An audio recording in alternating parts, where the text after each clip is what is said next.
Welcome po dito sa Men of Light para sa panibagong episode para sa kapistahan ng Santo Niño. Ang ating pong ebanghelyo ngayon ay mula kay St. Matthew, chapter 18, verses 1 to 5 and verse 10. No? At ang ating pong episode ngayon ay pinamagatang Sinulog. Sa tuwing pong dumarating po ang kapistahan ng Santo Niño, isa po sa mga lagi nating naaalala kaagad ay ang Sinulog Festival, no?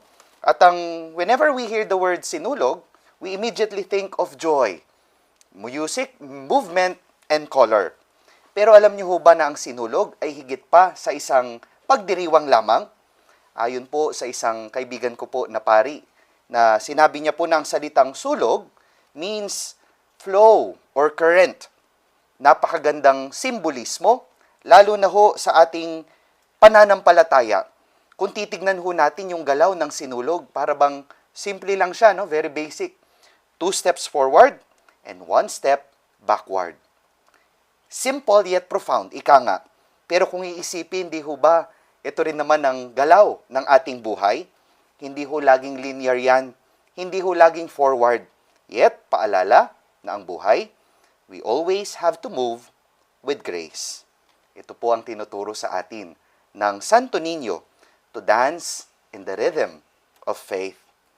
Ito po ang lens na gagamitin natin habang pinagninilayan natin at pinagkukwentuhan natin ang ating ebanghelyo ngayon at ang napakahalagang kahulugan nitong ating kapistahan.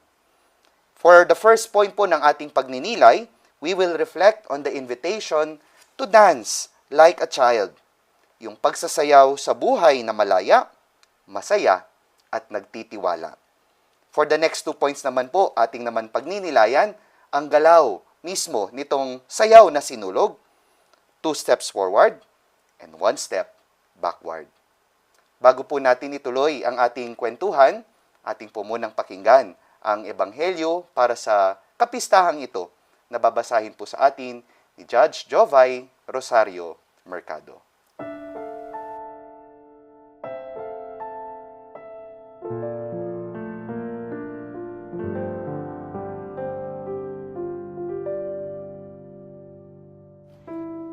Pagbasa mula sa Ebanghelyo ayon kay San Mateo.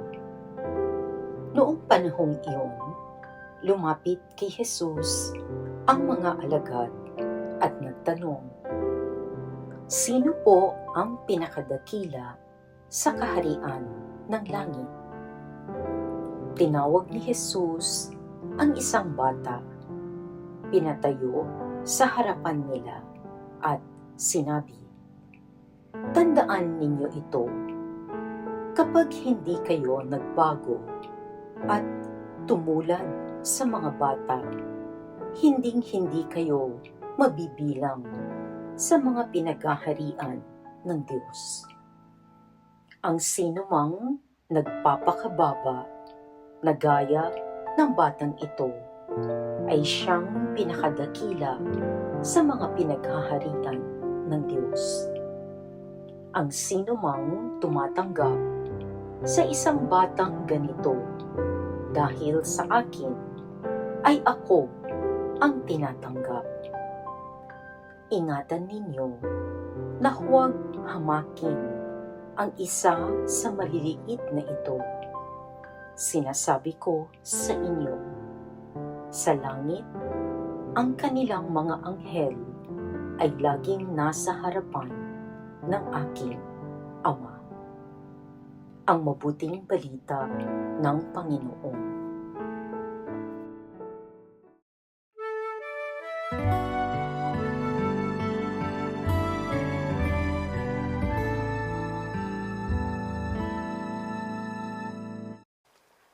Tayo po'y nagbabalik dito sa Men of Light para sa kapistahan ng Santo Niño. At para po dito sa episode na ito, kami pong mga baby face na host na inyong makakasama, makakakwentuhan. Father Justin po ng Social Action Center of Pampanga.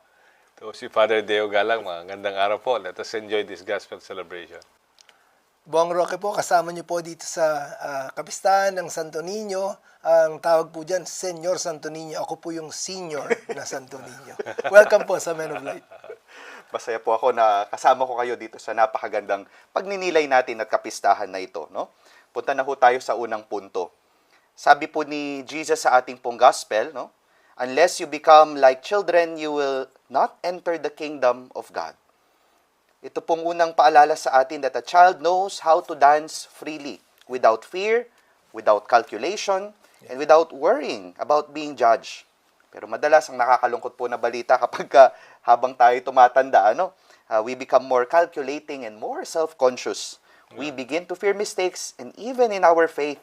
Kaya nga, in effect, we even hold back oftentimes sa relasyon natin sa Panginoon. Merong isang survey noon sa Amerika, parang tinatanong yung mga teenagers, bakit kayo hindi na masyadong active sa simbahan? No?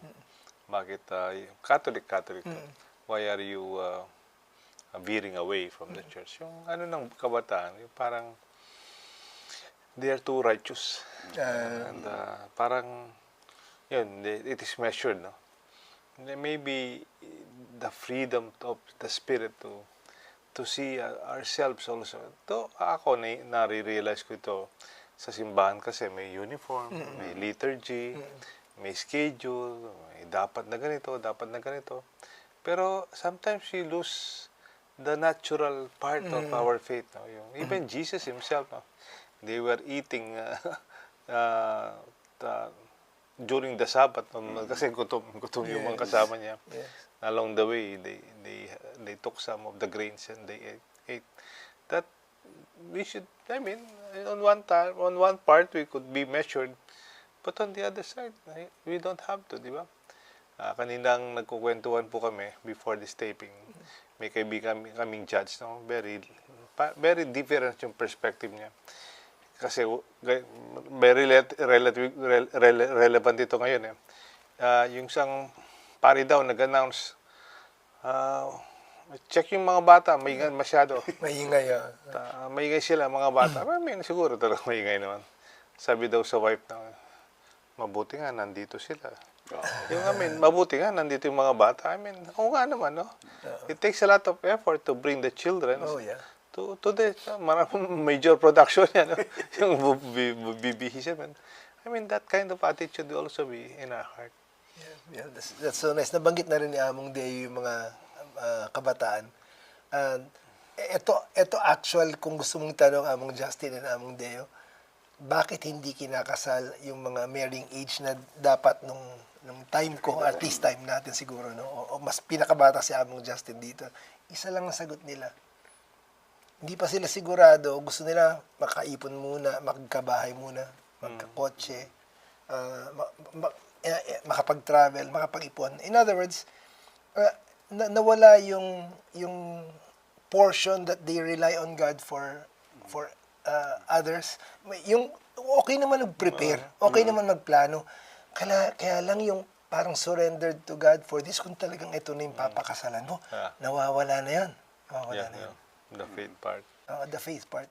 Napakaganda po na ako relate talaga ako pagka itong kapistahan ng Santo Niño. Ako po kasi, Among Deo and Attorney Wong, ako po'y kasama sa mga tinatawag nating pandemic formation sa seminaryo. At ang isa pong grasya ng pandemya ay nag-formation from home kami. So nakasama ko po yung pamangkin ko na I think magto 2 years old pa lang noon, growing up. No? Every day pagka gising sa umaga, ang kalat-kalat agad ng bahay. Ako para bang bilang minsan may pagka-OC. Gusto ko malinis. Mas maya-maya, kakalat na naman. Tapos dumarating yung panahon na nakakainis, di ba? Pero para bang paalala sa akin yun ng Diyos na, sa buhay hindi naman laging maayos lahat. Pero makita mo siya sa lens ng isang bata na para bang enjoy mo lang. Mahalaga, kasama mo sila, magkakasama kayo. Yeah. Ako, on our gathering, ako, nag-attend po ako sa Men of Light. Hindi naman po magaling ako sa Bible, hindi man po. Tsaka sa Insight, mas magagaling pa po yung kasama ko to. Sa pagsusulat, mas magagaling pa po to. Yung nag-enjoy lang po totoo ako, promise. I enjoy the company. I enjoy the conversation before and after and during the taping. Yung the fun, no? Kahit may puting buka na parang the humor, the joy, the fun, the creativity, and something that we discover when you listen to each other. Parang yung talagang in-enjoy natin, Yeah, di ba? yeah. Yung kanina lang, biruan, tawa ng tawa. Si Father Jonathan, lalo na, parating hindi totoo yung sinasabi niya. so parang ganyan yung, parating kayo tumatawa. Kasi that makes Men of Light, surviving for more than 20 years. Yung perspective ng child or the childlike faith na yan, Father Justin and Father Deo, sometimes nawawala, hindi ka na makarelate kasi tumatanda tayo. Yeah. Pero ang isang perfect example ng childlike faith na nakikita ko, and I'm sure Among Deo will be able to relate with this, is a child with special needs. Yeah. Hindi nawawala yung childlike faith. Yeah. Forever nandun. Ang simple-simple ng buhay. Matutulog, gigising, alam niya, may kakainin siya. Hindi ba ganun ang childlike faith? Hindi ka, you just go, you dance, sabi mo, you go with the flow. Kasi alam mo, you trust God. And when you wake up in the morning, may kakainin ka. Kulang ang buhay. Pag tumatanda ka na, lahat yun nawawala eh. Yeah, that's true. Ito po yung sinasabi na minsan kasi may nuance, di ba? Pagka sinasabing maging bata. Para minsan napupunta tayo sa pagiging childish. Pero yung sinasabi po ni Attorney Bong, hindi po siya childish eh. Childlike faith, no? Childlike, Yung bang invitation to be childlike is to trust, to be open, and to be dependent on God. Parang maganda rin ho everyday pagkagising mo sa umaga. Ano ba, harap ka muna sa salamin. Ano ba yung itsura mo, na yung disposition mo? Mukha kang childish o childlike? Si Father Jonathan pala, tsaka ako, childish lang. Yeah, that's true. I think even Jesus himself, people followed him. Even children were coming to him. Meron siyang charism eh. Yeah. Di ba, in Mark chapter 10, the children were coming to him. And they were, the old, the senior, they were preventing the children. Yeah. Maybe that's the charism. There must be something very light in Jesus. Sabi nga, let the children come to me. Do not hinder them. And this celebration is something that we have to recognize. I just have to add to that bago po tayo matapos, Father Justin. On point yung sinasabi ni Father Deo. Sabi ni Among Deo, children were coming to him. There's something queer about children. They don't approach one who don't like children. Yeah. People who don't like children. Alam nila yung parang they can smell from afar kung sino yung mahilig sa bata and can relate with them. And Jesus, I'd like to think Jesus had that, sabi ni Among Deo, charism. Diba? Kung hindi naman lalapit sa kanya yung mga bata. Sana wag mawala sa atin. Paalala po sa atin na ang Santo Niño ay paanyaya. Pag every time we approach the Santo Niño, that faith is not a performance. We do not pray, worship, or serve in order to impress God to prove our worth. Ginagawa natin ito precisely because we are already loved. When we truly know and accept that we are loved, our faith becomes lighter, more joyful, and more natural. Magbabalik pa po ang Men of Light. Please stay with us.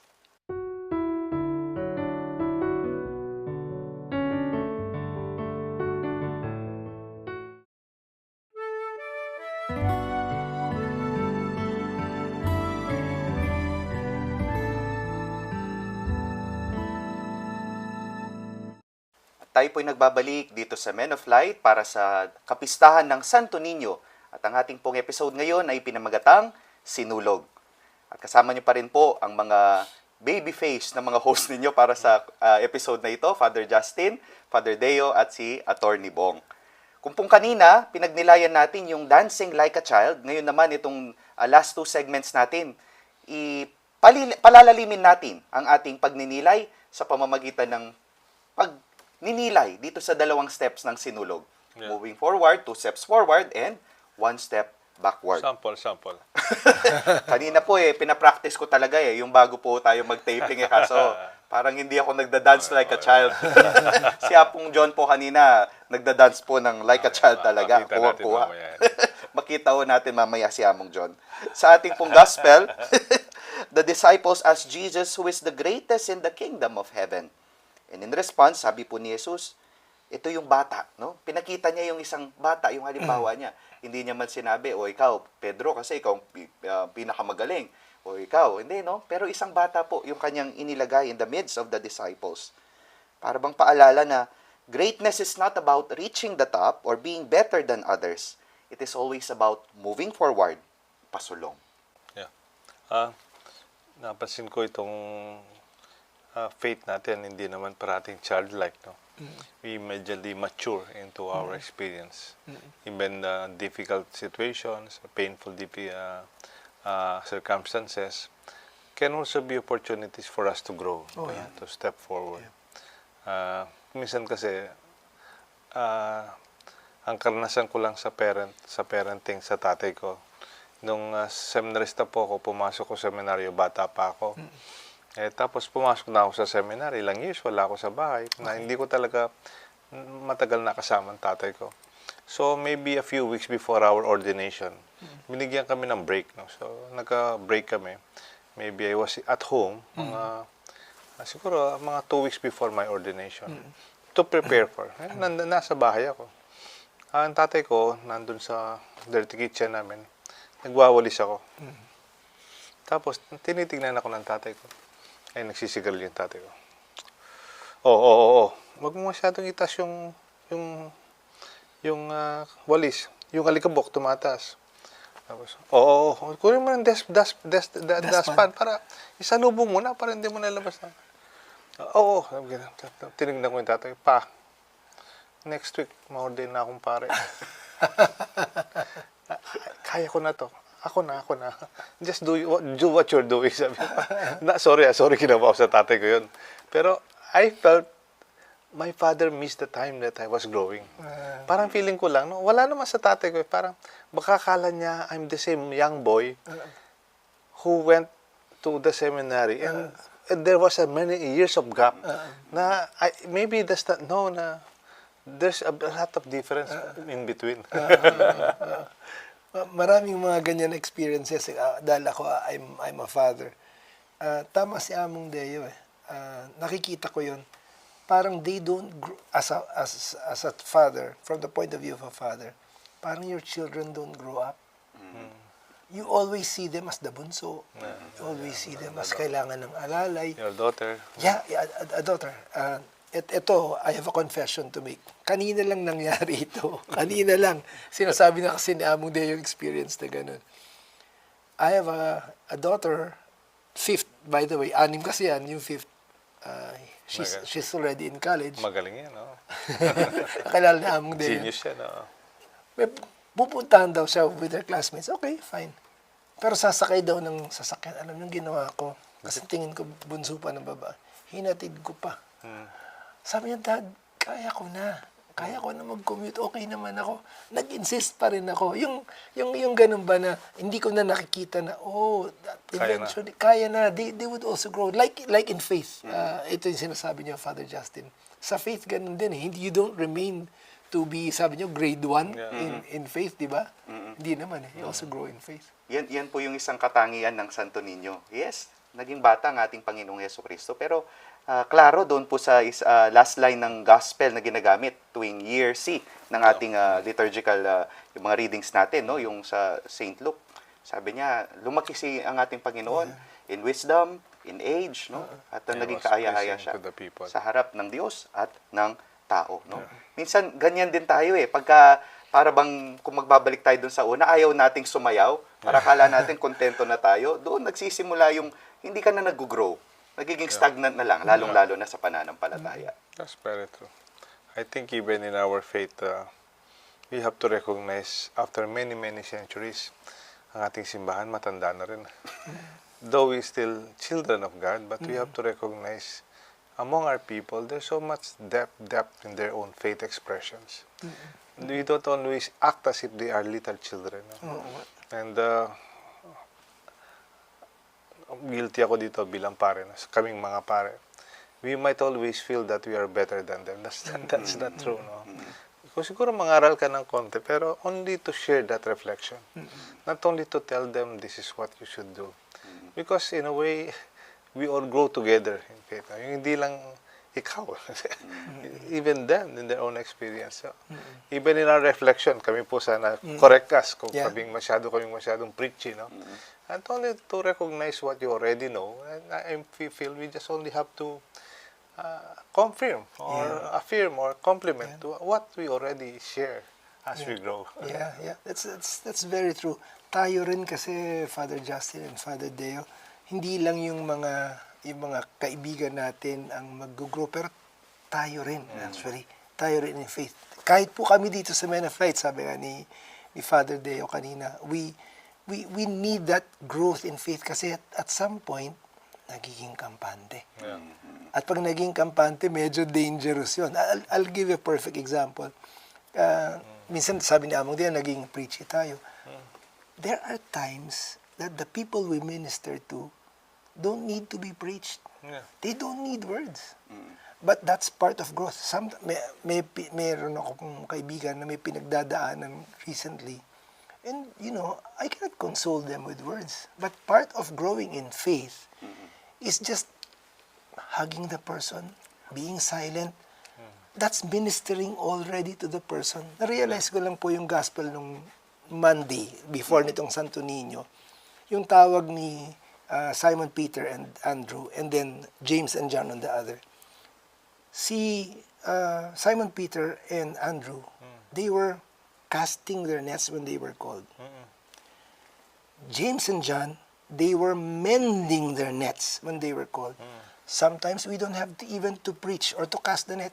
We just have to mend broken relationships by saying nothing, just being present. And that's, for me, growing in faith. Doon po rin po sa gospel, no, ng finding of the child Jesus in the temple, no, yung ginagamit sa year C. Para bang si Jesus doon, nakikinig lang siya sa mga nasa templo, no? Siguro hindi man siya nagpa-preach, hindi man siya, no, pero yung batang si Jesus nandun siya, pero nakikinig. At dahil siguro yun po yung sinasabi ni Atty. Bong na minsan, para matuto rin tayo, para mag-grow din tayo, hindi natin kailangan ng words, kundi yung listening, let the listening do the preaching, sabi nga, no? Yung presence na sinasabi, no? To take 2 steps forward means being willing to learn, to reflect, and to allow life experiences to shape and deepen our faith. Amen. Faith that continues to learn and ask questions remains alive and responsive to God's movement in our lives. At yun po ang unang movement ng sayaw ng sinulog, 2 steps forward. At magbabalik pa po ang Men of Light. Please stay with us.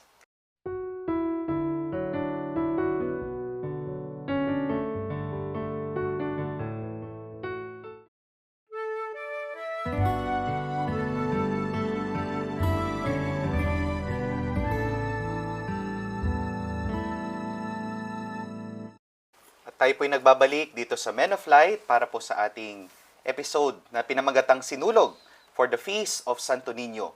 At ang ating pong gospel ngayon ay galing kay St. Matthew chapter 18 verses 1 to 5 and 10. Kasama pa rin po Father Justin, Father Deo at Atty. Bong. At pupunta na po tayo dun sa second step ng ating sinulog dance, no? Yung 1 step back.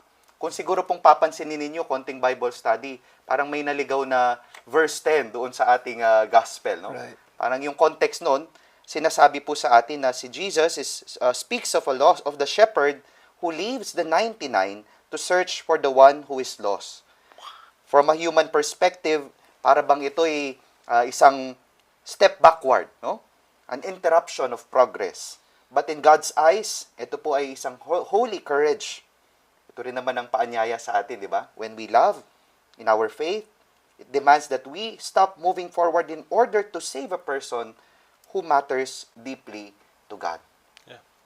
Even when Jesus fed the 5,000, attorney, he knew that they have to take a step backward. And he allowed his disciples to go to the boat to the other side. For them, sabi niya, for you to rest. Even Jesus is very concerned. Of course, they have fed 5,000. It's nice. But even yung mga servants, he allowed them to take a step backward, to rest, to withdraw, and even to give their time, space for self. Maybe that's sometimes our prayer life. Yeah, Or that's maybe nice. our physical, yung tulog, no?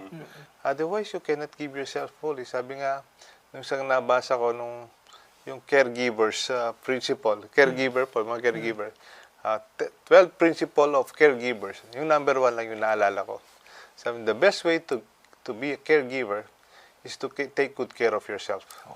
And that's the beginning. Huh? You have to step space for yourself, so that you can do more. So that yung 2 steps naman. Ngayon ko lang po na-realize, Among Deo, Atty. Bong, kaya pala siguro yung mga magulang natin, nung bata, no? Siguro si Atty. Bong, alam na alam din yan. Pagka yung mga bata, talagang gusto nilang papag-siestahin. Yeah. Matulog kayo ng tanghali, no? Para bang hindi lang yun sa physical na patulong sa atin, pero parang ganda rin niya ng spirituality, yung taking step backward to rest, to recharge, especially sa ating pananampalataya. Yes, Atty. Bong. Meron daw physiological reason yun eh. Nabasa ko lang recently. Kaya pinapatulog ng tanghali. Because that's where the growth hormones Yeah. are at their best, no? So, kung gusto mong lumaki, tumangkad, matulog ka. In faith, it's also like that. Talaga? Yeah. Kung gusto mong tumangkad, kung gusto mong lumago, Nung bata ako, kala ko napaparusa kami. Kasi yung afternoon, gusto mo maglaro, lumabas, tumakbo, tapos pinapatulog. Ayaw mo. Tapos kunyari ka lang natutulog eh. Hinihintay mo yung oras, no? Mag-alas 2. Pero ngayon medyo matanda talagang I really really need it. No? doon mo daw makikita mong Justin Among Deo pag matanda ka na. Pag bata ka, yung sinasabi ni Father Deo, pinapatulog ka ng tanghali, ayaw mo. Ngayon, kahit napiliting kang gumising ka, gusto mo matulog ka. Matanda ka na, ibig sabihin. Ito rin yung sigurong spirituality ng ating Panginoon, di ho ba? Nung tumanda ng ating Panginoong Hesukristo, bago po siya gumawa ng major decision, bago niya tinawag yung mga alagad niya, bago siya pumunta sa ministry, he would often retreat very early in the morning para magdasal to commune with the Father. At ito po yung one step backward din sa ating pananampalataya. Ganda. I think we don't feel guilty when we have to rest. Yeah. Take it from me. Ako, na-stroke na po ako twice. And I really appreciate time for me to rest. Kahit hindi ako natutulog, basta ipikit ko lang. Kasi parang, alam niyo po yung cellphone na nasira na yung baterya. Oh. Yung cellphone na nasira yung baterya, may damage na. Ganun ako. Parang, kunyari, we function for 8 hours. Ako talagang pang 6 hours pa lang. Parang 5 na lang yung baterya, gagano lang. Sometimes on one side, I really rest. Sabi yung doktor ko sa akin, attorney, Father Deo, in between your masses, you put space to rest. Hindi naman dahil tamad po ako. Talaga, masipag po ako dati. Pero sometimes, you cannot give the best, no? If you're not feeling good. If you're not feeling well, if you're sick. That's very true. Yeah. Ngayon pong, along that line, Among Deo, ngayong everything's online, at tapos, di ba, sa uso ngayon papadala lang na message sa email, o kaya, messenger. Yeah. Nawala yung demarcation line ng weekends, yung time for rest. Nawala na yan. Even yung office hours. Oh yes, pati office hours, kahit gabi tama si Among Deo. Pero ako meron po akong, bilang abogado, meron akong sarili kong prinsipyo dyan paglinggo. Kahit magte-text pa yung kliyente, kahit magalit pa yung kliyente, hindi ako magre-respond. Pero the following day sabihin ko, may ganito akong linya, Among Deo, Among Justin. Pasensya na po kayo, hindi ako sumagot kahapon. Sunday is my time for my family and my God. Amen, amen. And that is really a time for rest and recharging one step backward. Yes, amen. Gusto ko pong binabalikan din yung finding of the child Jesus, no? Yung pagka nag-step backward ka rin minsan, doon mo mas nakikita yung bigger picture, no? Nag-step backward sina Mary and si Joseph, no, nung inanap ang ating Panginoon. Siguro doon nila nakita yung bigger picture na hindi, talagang may mission ng aming anak. May mission ng si Jesus na pinagkatiwala lang sa amin ng Panginoon. At ganyan din sa ating buhay. Yeah. Whenever we step back, doon mas nakikita yung bigger picture at yung kung ano yung tawag sa iyo ng Diyos. Amen. Amen. Sana we'll have that time to appreciate. Kasi sabi nung isang today is the generation that is most sleep-deprived. Ang tawag, sleep-deprived generation. Very true. Totoo po yan. Kulang tayo ng tulog. Very true. Alas 10 pa, nagkakape pa. Oh. Tapos, alas 11 na, nakasindi pa yung mga ilaw. Nakayan, meron ka pang tinitignan na, ang daming options eh. Nung bata tayo, hanggang ano lang, oras. Pero, we really have, now to rest is really a decision. That's true. Unless you really decide to step one step backward, the world today, the consumerism of the world today, the It will advertising, eat you up. it will absorb you and Yes. eat you up. Tama? Yes. Uubusin ka at uubusin hanggang Yes.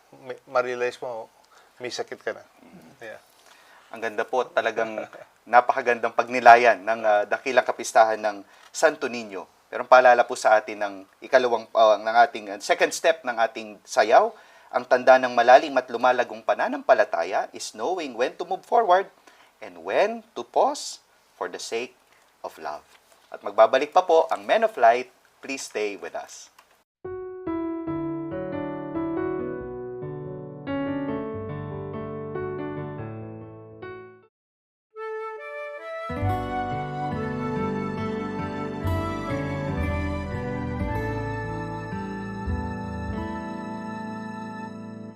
Tayo po'y nagbabalik dito sa Men of Light para po sa ating episode for the Feast of Santo Niño ng pinamagatang Sinulog. At dito po sa segment na ito, ating pong babasahin ang inyong mga comments, ang inyong mga greetings sa ating mga social media accounts. Tapos po magbibigay po tayo ng short summary and an assignment. At gayon din po, tatapusin natin ang ating episode sa pamamagitan ng isang dasal na pamumunuan ni Attorney Bong. Para po sa ating mga greetings sa ating pong mga social media accounts. Narito po sila. Siyempre po, pasalamatan natin sina Edgar Yap, Dora Lopez, si Bel Katigbak, Ani Maria, Elizabeth Coraming, Lota David, Leticia Balitaan, at meron pong madre, no? Si Sister Maricor Talay, Seni Alberto. No? Sabi po ni Sister Maricor, thank you very much po for your beautiful closing prayer, Brother Joey. It's very synodal. I would like to use it and share it with our group, the Coordinating Council on Synodal Transformation in the Archdiocese of Cebu. Ayan, no? So, happy fiesta po sa Archdiocese of Cebu sa kanyang Sinulog Festival. Mabuhay po kayong lahat sa Men of Light. You are a constant inspiration and guide in our faith journey. God bless po, no? At sabi naman po ni Lota David, your episode to be with is to be with the Lord always, to be with our loved ones, especially with the one I love. God bless. Father Deo, Brother Joey, at Dr. Annette. At sa ating naman pong YouTube comments, no? Nandyan po si Eve Ablarot, si Zenaida Franco, na sinabi niya po, thank you, Men of Light, for showing us clearly the difference between isolation and privacy. Nice. The more I appreciate the program of PPAP program in our parish, doon daw po sa Mary Help of Christian, Don Bosco Better Living, no? Paranaque. Paranaque. Ayun. Tapos po si Roberto Cabenta, sabi niya, salamat po sa discussion, Men of Light family. Nabigyan niyo po ng malinaw na pagpapaliwanag ang mabuting balita, punong-puno ng nourishment para sa lahat ng nanonood at nakikinig. Mabuhay po Thank you. kayo. Praise no? God. Ayan. At syempre, last but not the least, si Flora Pantaleon. Sabi niya, ganda ng episode. Swak na swak sa title. Present na present po kayo with us. Thank you, Father Deo. Ayan, no? Isa po sa mga fans din to ni Father Deo. Sabi niya, matagal na po akong tagahanga ninyo for your wit, humor, wisdom, and groundedness. No? In short, The ground. childlike. Yeah. Yung alam niyo po yung ground. Grounded. Ayan po. Si Abong Deo naman po ang mag-greet. Thank you po. Ang ating mga birthday celebrators for the days of January 18 to 24, no? Mga pari nating kaibigan sa Diocese of Pampanga, si Father Elmer Magat, happy birthday, and then also Father Benjamin Espiritu. Bench. Bench, Father Bench. January 20, si Father Meg at saka Bench January 24. Mga kaibigan natin sa Men of Light, from January 18 naman, si Ate Del David, and then also Karen Lizing Quizon, and si Libay Arceo. Tapos po, si Kuya Eloy Espiritu, bless his soul. And then, kaibigan ho natin na January 20, si Teres Versosa. Yes. Okay, Teres. Happy birthday And po. also, Ira Bartolome, pamangkin ho, ay sister-in-law ni Father Jonathan and Ate Mel Agnes.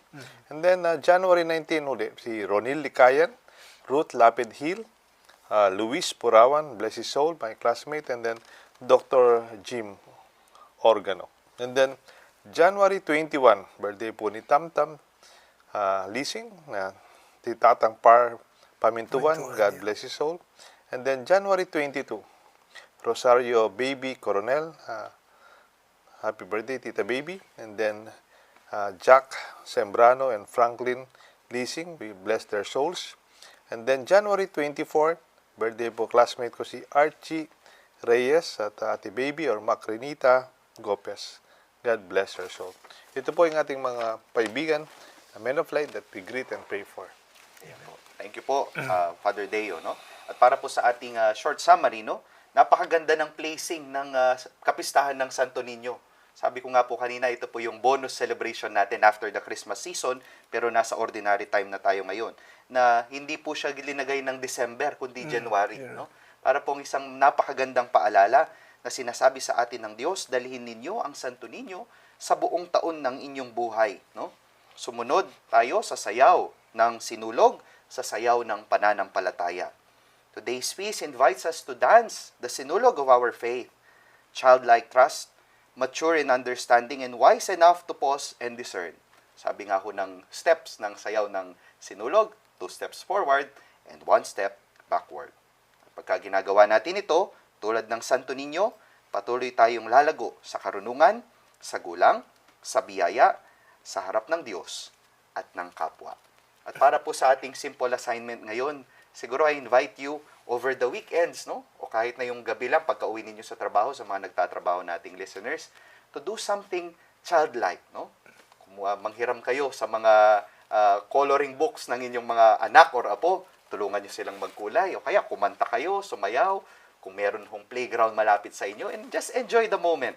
Balikan ninyo yung karanasan, yung feeling ng pagkabata, at sana ito'y magdala sa inyo sa lumalago at lumalalim na pananampalataya. Amen. At para po sa ating pong closing prayer, pamumunuan po tayo ni Attorney Bong at ang final blessing ay bibigay ni Father Deo. Nabanggit po ni Father Justin kanina, sabi niya sa assignment, sabi niya, let's do something that's childlike. At umpisahan ko na po yung paggawa ng assignment na yun, and I will lead you to it by making a childlike prayer. Ang tawag ko dito, the trusting prayer of the childlike. Amen. And together, we pray and boldly come to the presence of God because He is love and we are His children. In the name of the Father, and of the Son, and of the Holy Spirit. Amen. Lord Jesus, our Santo Niño, on your feast day, I come to you again, like I came when I was a child, running for help, arms open, heart open, not hiding anything, certain that I will be held and comforted by your presence. I come to you again because life feels hard. There are many things I don't understand. Sometimes I feel lost and I need to find my way back. Lord, can you hear the little child in me? I hear your answer in my heart, Lord. For today, as you place a child in our midst, you tell me, come back, be like this child. I hear you, Lord, and so I come. I come small. I come trusting, not trying to look strong, not trying to impress you, only trying to trust you. As I place my trust in you, I give you my hand again, dear Lord Jesus, and I give you my heart too. lead me and I will follow. I will not ask where we are going. Just lead me and I will follow. Teach me to wait and I will wait. I will not ask when the answer will come. I will wait. When the road is still unclear, I will not ask what will happen next. I know you lead. When things feel impossible, I will not ask how you will make a way. I just know that you will. For I know that your grace will be sufficient. I know your strength will be made perfect in my weakness. For you are more than enough. Can I ask you for one more thing, Lord Jesus? Don't let go of me and stay close. Yes, stay with me until you smile and whisper, my little one is back, and your heart is becoming more and more like mine. Thank you, my Santo Niño. I give you praise and honor and glory, now and forever. Amen. Amen. The Lord be with you. And with your spirit. May the blessings of Almighty God rest upon you and your family, especially your little ones, the Father, the Son, and the Holy Spirit. Amen. Amen. Amen. Maraming salamat po sa napakaganda at very childlike na prayer, no? Galing. Sa pamumuno sa atin sa paggawa ng assignment natin. Ngayon pa lang, kung pinanood ninyo ang ating episode ngayon, no? At sana po, ibahagi nyo rin ito, no? Kung na-touch kayo at na-bless kayo sa ating episode, maganda na i-share nyo rin sa mga kapwa nating mga childlike Amen. na mga Kristiyano, no? Para marami ang maabot ng ating reflection. At dito po nagtatapos ang ating episode para sa Men of Light for the Feast of Santo Niño na pinamagatang Sinulog. Magbabalik po kami ulit next week. At ito po ang inyong mga baby face muli ng mga host. Kasama po namin, syempre, ang aming baby face na director, si Among John. At ang inyong pong lingkod dito, si Father Justin Gatos po ng Social Action Center of Pampanga. Ipagdasal po natin ang isa't isa. Ito po si Father Deo Galang. Maraming salamat. God bless you, especially the kids. Bong Roque po, ipagpaumanhin po ninyo pag paulit-ulit namin sinasabi ang baby face, yun po ay self-serving statement. But please remember that you are blessed. Be a blessing.